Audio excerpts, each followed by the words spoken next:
اور ساتھ فرمایا فَاذْهَبُوا فَانْبُشُوا قُبُورَهُمْ، اگر تمہیں یقین نہیں تو جو قبریں کھول کے دیکھ لو۔ اللہ اگر ایسا نہ پاؤ جیسا میں کہہ رہا ہوں تو کہہ دینا آپ نے غلط کہا۔ 7 بندوں کا نام، ان میں سب سے پہلا فرمایا شارب الخمر، شراب پینے والا جب مرتا ہے تم اسے دفن کر کے آتے ہو، اس کا رخ قبلے سے پھیر دیا جاتا ہے۔ اللہ کتنی بری لعنت ہے شراب۔ ایک تو شرابی جب مرتا ہے اسے کلمہ نصیب نہیں ہوتا، اور دوسرا میرے حضور نے فرمایا شرابی کو قیامت کے دن طینۃ الخبال بلایا جائے گا۔ تو صحابہ نے عرض کیا اصلا وہ طینۃ الخبال کیا ہے؟ فرمایا جہنمی جب جہنم کے اندر جائے گا تو اس کا جسم جھلسے گا، اس سے ریشہ کچا لہو مادہ بار نکلے گا، تو وہ ایک وادی میں جمع ہوگا۔ تو جب شرابی کو پیاس تنگ کرے گی تو وہ پانی مانگے گا، تو اس کو پھر پانی پینے کے لیے جہنمیوں کی پیپ پلائی جائے گی۔ کتنی رسوائی ہے، کتنی ذلت ہے اس آدمی کے لیے جو نشہ کرتا ہے۔ اور ہمارے بعض دانشور میڈیا میں بیٹھ کے بات کر رہے ہوتے ہیں کہ صرف خمر حرام ہے، باقی جو چیزیں ہیں وہ حرام نہیں۔ حالانکہ میرے حضور نے فرمایا ہر وہ چیز جو نشہ لائے وہ خمر ہے، اور ہر خمر حرام ہے۔ ہر وہ چیز جس سے نشہ ہوتا ہے وہ شراب ہے، اور ہر شراب حرام ہے۔ اس دور سے میں اور آپ گزر رہے ہیں، یہ جدید دور ہے، جس طرح نئی نئی چیزیں ایجاد ہو رہی ہیں اس طرح نئے نئے نشے متعارف کرائے جا رہے ہیں۔ وہ کسی زمانے میں بھنگ ہوتی تھی، اس کے بعد پھر آگے جتنی چیزیں نکل آئیں، ہیروین آ گئی، پاؤڈر آ گیا، چرس آ گئی، فہیم آ گئی، اب جو ہے وہ آئس کا نشہ آ گیا، مختلف فلیور کا نشہ ہے، اور نوجوان نسل جو ہے برباد ہو رہی ہے، تباہ ہو رہی ہے۔ یہ پچھلے ہفتے کا واقعہ تمہارے گجرانوالہ کی جب خبر تھی سوشل میڈیا کے اوپر، شاید آپ نے دیکھی ہو، تو ایک ہی گھر کے چار نوجوان مرے، انہوں نے ایس کا نشہ کیا تھا، تو چاروں کی لاشیں گاڑی سے برآمد ہوئی۔ تو دیکھیں ہمارا معاشرہ تیزی کے ساتھ کس طرح بڑھ رہا ہے، اور بات نصیبی یہ ملک جو کلمے کے نام پہ بنا ہے، جس ملک کی بنیادوں میں 10 لاکھ شہیدوں کا خون ہے، اور جن کی نیت یہ تھی کہ جہاں اسلام کا راج ہوگا اس ملک میں شراب کے پرمٹ تقسیم ہوتے ہیں اور حکومت سرپرستی کرتی ہے۔ اس ملک کے اندر الیکشن کے دنوں میں ہمارے سیاستدان اپنے ووٹروں کو سپورٹروں کو شراب تقسیم کرتے ہیں، پوڑیاں تقسیم کرتے ہیں کہ تم نے ہمارے ڈیرے پہ آنا ہے، تجھے پوڑی ملے گی اور ہمیں ووٹ ڈالنا ہے۔ کتنے مالدار ایسے ہیں شادی کے موقع پہ کہتا ہے کہ شراب کا دور نہ چلے تو مزہ نہیں آئے، حالانکہ رسول کریم نے اس کو ام الخبائث کہا، برائیوں کی ماں، برائیوں کی جڑ۔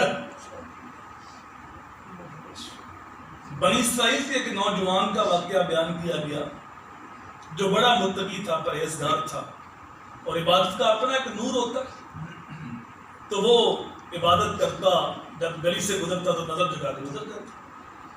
ایک عورت اس پہ فریفتہ اور اس کا دل اس کے اوپر آتا۔ لازمی نہیں کہ صرف مرد ہی خرابی کرتے، عورتیں بھی کرتی، اور یہ الگ بات ہے ہمارے معاشرے میں عورت ظالم بھی ہو تو مظلوم بن جاتی ہے، اور مرد مظلوم بھی ہو تو اس کو ظالم بنا دیا جاتا ہے، یہ ہمارے معاشرے کا المیہ ہے۔ تو وہ عورت، اس کا دل آ گیا تو اس نے اپنی خاتمہ کو بھیجا کہ اس نوجوان کو بلا کے لا کہ ہم نے تجھ سے گواہی لے لی۔ تو خاتمہ گئی، اس کو بلا کے لیا کہ ہمارے گھر آئے، ہم نے آپ کو گواہی لے لی۔ شریف آدمی تھا، وہ آ گیا۔ وہ نوجوان عورت اس نوجوان کو ایک کمرے سے دوسرے تیسرے چوتھے 7 کمرے میں لے گئی، دروازہ بند کر دیا۔ اس کمرے میں پہلے ہی 2 بدکار عورت اس کا انتظار کر رہی تھی، اور وہاں ایک کونے میں چھوٹا سا بچہ بندھا ہوا تھا اور شراب کا پیالہ پڑا ہوا تھا۔ اس عورت نے کہا کوئی گواہی نہیں لینی، تیرے اوپر دل آ گیا اور میرے ساتھ منہ کالا کر، بدکاری کر۔ تو اس نے کہا انی اخاف، مجھے اپنے رب سے ڈر لگتا، میں تیری خواہش پوری نہیں کر سکتا۔ پھر اس نے کہا کہ یہ بچہ قتل کر۔ اس نے کہا اس نے میرا کیا قصور کیا، میری اس کے ساتھ کیا دشمنی ہے، میں کیوں قتل کروں؟ پھر اس نے کہا شراب کا پیالہ پیا۔ اس نے کہا میں نے کبھی شراب بھی نہیں پی۔ میرا تن بھی پاک ہے، میرا من بھی پاک ہے، اور اس کی برکت یہ ہے رب نے میرا منہ بھی پاک رکھا ہوا۔ اس نے کہا میں نے تجھے اپنے چنگل میں پھانس دیا ہے، اب تو جا نہیں سکتا، تینوں میں ایک کام تو کرنا ہوگا، اگر تو نہیں کرے گا تو میں باہر نکل کے شور مچاؤں گی، لوگ اکٹھے کروں گی کہ تو نے میری عزت پہ ہاتھ ڈالا ہے، تیری جو تقوی کی بہار ہے ساری ختم ہو جائے، جو تیری صالحیت کی شہرت ہے مٹی میں مل جائے گی۔ وہ شریف آدمی تھا، اس نے منت ترلا کیا کہ مجھے جانے گے، اس نے کہا نہیں، بہتر یہ ہے کہ تو میری خواہش پوری کر۔ اس نے کہا انی اخاف اللہ، میں اپنے رب سے ڈرتا۔ 7 لوگوں کا تذکرہ کیا میرے حضور نے کہ قیامت کے دن کوئی سایہ نہیں ہوگا، لیکن 7 بندوں کو اللہ تعالیٰ اپنے عرش کا ٹھنڈا سایہ نصیب فرمائے۔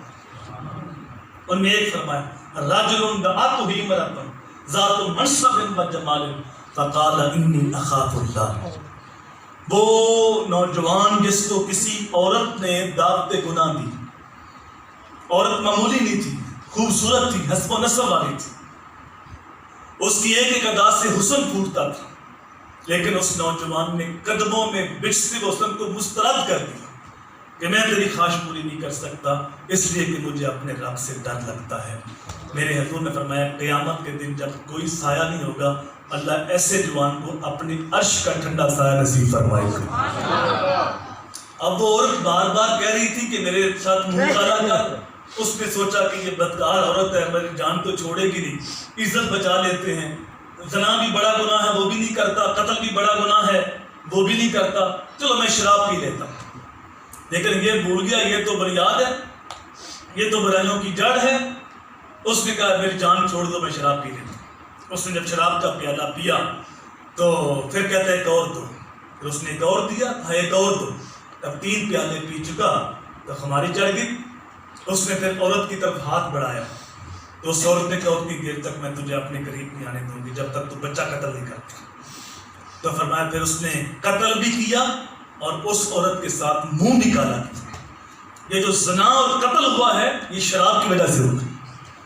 تو شراب جو ہے وہ برائیوں کی ماں ہے۔ آج جتنے نشئی ہیں آپ دیکھیں اپنے معاشرے کے اندر، کیا وہ قتل و غارت نہیں کرتے؟ جو شراب نشئی ہیں، کسی چیز کا بھی نشہ چڑھ گیا ہے، ان کو لت لگ گئی ہے، عادی ہو گئی ہے، کیا وہ ماں کا جو ہے وہ زیور نہیں بیچتے تھے؟ کیا وہ اپنے گھر میں ڈاکے نہیں معلوم ڈالتے؟ کیا وہ بہن کے جہیز کی چیزیں فروخت نہیں کرتے؟ تو یہ کتنی بری لعنت ہے۔ اس معاشرے کے اندر نشہ عام ہو جائے وہ قوم مردہ ہوتی ہے۔ تو دین اسلام نے حرام کر دیا شراب کو اور ہر قسم کا نشہ۔ بعض لوگ شراب کے عادی ہوتے ہیں، وہ کہتے ہیں ہمیں تو نشہ نہیں آتا، ہم تو پیتی اٹھتے ہیں جتنا جس سے نشہ نہ آئے۔ تو رسول کریم صلی اللہ علیہ وسلم نے واضح فرما دیا کہ جس کا کثیر حرام ہے اس کا قلیل بھی حرام ہے۔ بے شک جو شراب جو پیشاب ہے وہ ایک قطرہ بھی حرام ہے اور ایک مان بھی حرام ہے۔ اسی طرح جو شراب ہے وہ بھی پیشاب کی طرح ناپاک ہے، تو اس کا قطرہ بھی حرام ہے اور مان بھی حرام ہے۔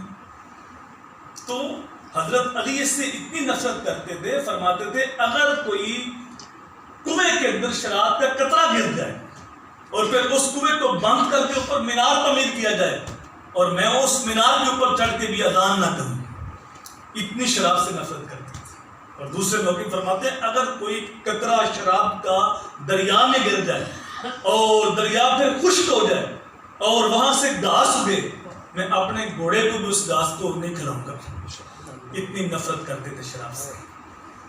تو اللہ تعالیٰ نے فرما دیا کہ یہ شراب اور جوا یہ رجس گندگی ہے، ناپاک ہے، پلید ہے۔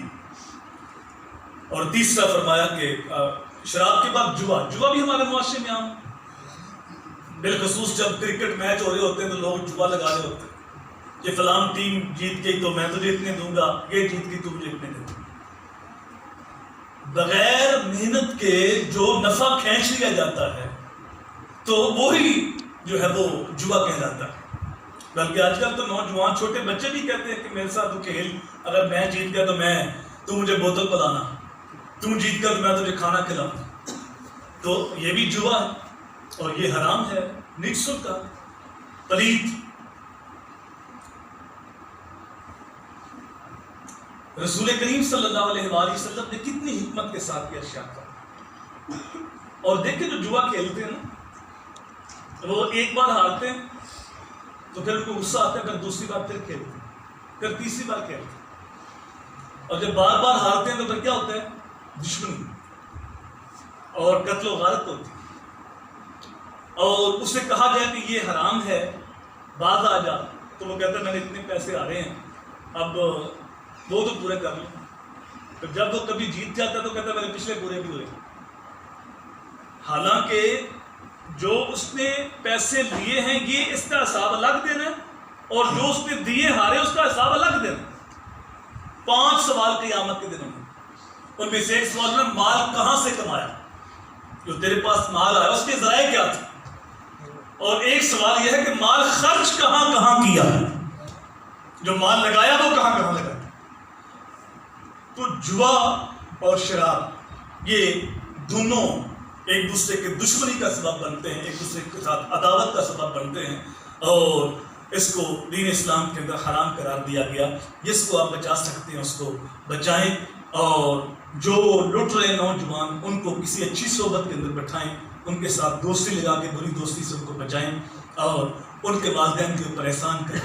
ورنہ گھر کے گھر لٹ رہے ہیں، گھر کے گھر تباہ ہو رہے ہیں، اور آئے دن کوئی نہ کوئی نیا نشہ متعارف کرائیں. تمہارے کالجوں کے اندر، یونیورسٹیوں کے اندر نوجوان لڑکے لڑکیاں ایسا نشہ کر رہے ہیں، اور بعض قبیلوں میں تو یہ حرام بھی نہیں سمجھتے. حالانکہ شراب کو حرام سمجھ کے پینا، حلال سمجھ کے پینا، یا باقی جو نشے کو حلال سمجھ کے کرنا، یہ تو کفر ہے، اور حرام سمجھ کے کرنا گناہ کبیرہ ہے. لیکن ہمارا معاشرہ اکثر طبقہ شراب اور جوے کی لت کے اندر تو فرمایا کہ یہ شیطانی عمل ہیں. اور آگے فرمایا کہ بل انصاب، یہ جو نصب کیے ہوئے پتھر ہیں، یہ جو بت پرست تھے تو بتوں کے آگے وہ پتھر نصب کرتے تھے، تو ان کے آگے جانور ذبح کرتے بتوں کا قرب پانے کے لیے. تو یہاں فرمایا کہ وہ جو بت پرستی ہے، بت کے آگے پتھر نصب کیے گئے ہیں، یہ بھی پلید ہیں، حرام ہیں. اور آگے فرمایا والازلام، اور جو پانسے کے تیر ہیں، یہ اہل عرب کے ہاں وہ جہاں اور بہت ساری رسومات تھیں، اس طرح وہ جوا کھیلتے تو پیسے پہلے ہارتے، پھر وہ اپنی بیویوں کی شرطیں لگا دیتے، اپنی بیویاں ہار دیتے. اور یہاں بھی ہمارے معاشرے میں کچھ چیزیں سنتے ہیں کہ فلاں شخص نے جوے میں اپنی بیوی ہار دی. تو مجھے بتاؤ وہ کیا انسان ہے جو جس نے عزت کی رکھوالی کرنی تھی وہ اپنی عزت کو لٹا رہا ہے. دل کے ببولے جل اٹھے سینے کے داغ سے، اس کے گھر کو آگ لگ گئی گھر کے چراغ سے. تو جو عزت کا رکھوالا تھا وہ اس نے عزت بیچ دی. اسی طرح وہ کچھ سفر کرنا ہوتا، کوئی کام کرنا ہوتا تو پہلے وہ فال نکالتے تیروں کے ذریعے. ایک تیر پہ لکھا ہوتا کرو، دوسرے پہ لکھا ہوتا نہ کرو، تیسرا خالی ہوتا. اگر وہ تیر نکل آتا جس کے اوپر لکھا ہے کرو تو وہ کام کر لیتے، سفر کر لیتے. اگر وہ آ گیا کہ نہ کرو تو نہ کرتے، اور اگر خالی آ گیا تو کہتے کہ نہیں تمہارا نام نہیں نکلا، پھر دوبارہ کسی وقت کریں گے. تو یہ ہمارے ہاں بھی آپ نے دیکھا ہوگا، وہ فٹ پاتھ کے اوپر بیٹھ کے نا وہ طوطا فال نکال رہے ہوتے ہیں، تو خود فٹ پاتھ کے اوپر بیٹھے ہوتے ہیں، اور جو فال نکالنے والوں کسی کو وزارت تقسیم کر رہے ہوتے ہیں، کسی کو جو ہے وہ کوٹھی دے رہے ہوتے ہیں، کسی کو جو ہے وہ بزنس مین بنا رہے ہوتے ہیں. اور ہماری قوم جا رہی اتنی عقل نہیں کام کرتی، ان کے پاس کچھ ہوتا تو ہم سے 50 روپے لے رہے ہیں، یہ اپنے کچھ بنا لیتے. لیکن ہماری قوم جا رہی دو فقادی اس قدر ہماری قوم کے نیچے. فرمایا یہ چاروں کے چاروں کام ناپاک ہیں، شیطانی عمل ہیں. فاجتنبوہ، ان سے تم باز آ جاؤ، لعلکم تفلحون، تاکہ تم کامیاب ہو جو تم فلاح پا جاؤ. ہم سمجھتے ہیں کہ شاید کامیابی اس راستے پہ ہے، فلاح اس راستے پہ ہے. یاد رکھیے کامیابی ساری کی ساری حضور کے قدموں میں ہے. شیخ سعدی فرماتے ہیں خلاف پیغمبر کسے راگتی کہ ہرگز بمنزل نخواہاں رسید. اگر کسی نے حضور صلی اللہ علیہ وآلہ وسلم کے راستے کے خلاف قدم اٹھایا تو وہ راستے میں بھٹک بھٹک کے مر جائے گا، اس کو منزل نصیب نہیں ہوگی. منزل تک پہنچنا ہے، کامیاب ہونا ہے تو ایک ہی طریقہ ہے، سر سے لے کر پاؤں تک حضور کا راستہ اختیار کر لو، منزل خود آگے بڑھ کے تمہارا استقبال کرے گا. جو رسول کریم صلی اللہ علیہ وآلہ وسلم نے ہمیں دین دیا ہے اس کے مطابق ہم اپنے آپ کو ڈالیں۔ اللہ تعالیٰ کی بارگاہ میں دعا ہے اللہ ہمیں عمل کی راہوں کا مسافر رکھے۔ آپ کے علم میں ہے کہ سویڈن کے بدماشوں نے ایک مرتبہ پھر معاذ اللہ قرآن مجید کو نظر آتش کیا ہے، آگ لگائی ہے۔ تو یہ ان کی خام خیالی ہے کہ قرآن شاید اس طرح مٹ جائے گا، قرآن تو قیامت تک رہے گا۔ چاند کی طرف منہ کر کے تھوکنے والے کا اپنا منہ گندا ہوتا ہے، چاند کی نوری کرنے کبھی پہلی نہیں ہوتی۔ تو یہ ہرا کا چاند ہے، یہ روشنی ہے، یہ اجالا ہے اور یہ پھیلتا ہی جائے گا اور ان کے بھی سینے منور ہوں گے، لیکن ہمیں اپنے حصے کا کام کرنا ہے اور ہم نے حاضری لگوانی ہے۔ اس سلسلے میں ہم نے یہ جو بدھ آ رہا ہے، حرمت قرآن کانفرنس رکھی ہے کاندف شاہ میرج ہال میں 19 تاریخ کو مغرب سے شاہ۔ تو میں چاہوں گا کہ آپ دوست احباب کو لے کے تشریف جائیں۔ اللہ تعالیٰ کی بارگاہ میں دعا ہے اللہ ہمیں قرآن اور صاحب قرآن کی محبت عطا فرمائے۔ اللہم صلی علی حبیب سیدی محمد وآلہ وسلم۔ ربنا آتنا فی الدنیا حسنۃ وفی الآخرۃ حسنۃ وقنا عذاب النار وقنا عذاب القبر وقنا عذاب المرض وقنا عذاب الحشر وقنا عذاب الموت وقنا عذاب السکرات وقنا عذاب الجہنم وقنا حساب المیزان۔ اے اللہ ہمارے ماں باپ کی، ہمارے اساتذہ کی، حضور کی ساری امت کی مغفرت فرما۔ اے اللہ تو کریم کرم فرما، تو رحیم رحم فرما، ہم سب کا خاتمہ ایمان پہ فرما۔ مولا کریم آنے والوں کو قدم قدم پہ برکت عطا فرما، جن لوگوں نے دعاؤں کے لیے کہ ان کی دعائیں مستجاب فرما۔ صلی اللہ تعالی علی محمد و علیہ وسلم۔